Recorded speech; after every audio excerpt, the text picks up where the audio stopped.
कमी होत आहेत आणि महागाई आणखी कमी करण्यासाठी पावलं उचलली जात आहेत। केंद्र सरकारकडून त्यासाठी प्रयत्न सुरू आहे आणि त्याला यश देखील येते असंही निर्मला सीतारामन यांनी म्हटलंय आणि भारताची अर्थव्यवस्था ही आणखी वाढत्या वृद्धिंगत होते आहे असं निरीक्षण देखील त्यांनी नोंदवलंय।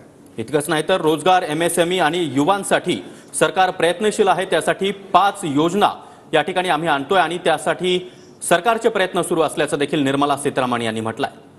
या अर्थसंकल्पाचं विशेष महत्व आहे कारण मोदी 3.0 सरकारचा हा पहिला अर्थसंकल्प आहे आणि मोदी सत्तेत आल्यापासूनचा हा 13वा अर्थसंकल्प आहे तर निर्मला सीतारामन यांचा हा 7वा अर्थसंकल्प आहे। A detailed roadmap for our pursuit of Viksit Bharat in line with the strategy set out in the interim budget. महागाई अपेक्षेप्रमाणे कमी होत्या, इन्फ्लेशन रेट हा देशाचा कमी होता, त्यामुळे महागाई सध्या नियंत्रणात आहे आणि ती आणखी कमी करण्यासाठी आम्ही पावलं उचलतोय असं देखील निरीक्षण नोंदवलंय अर्थमंत्र्यांनी।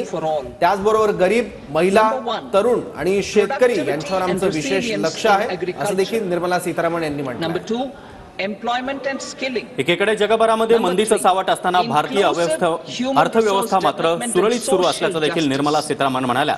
त्याचबरोबर manufacturing and services, 5 urban development, 6 energy security, 7 infrastructure, 8 innovation, research and development and 9 next generation reforms. More priorities and actions.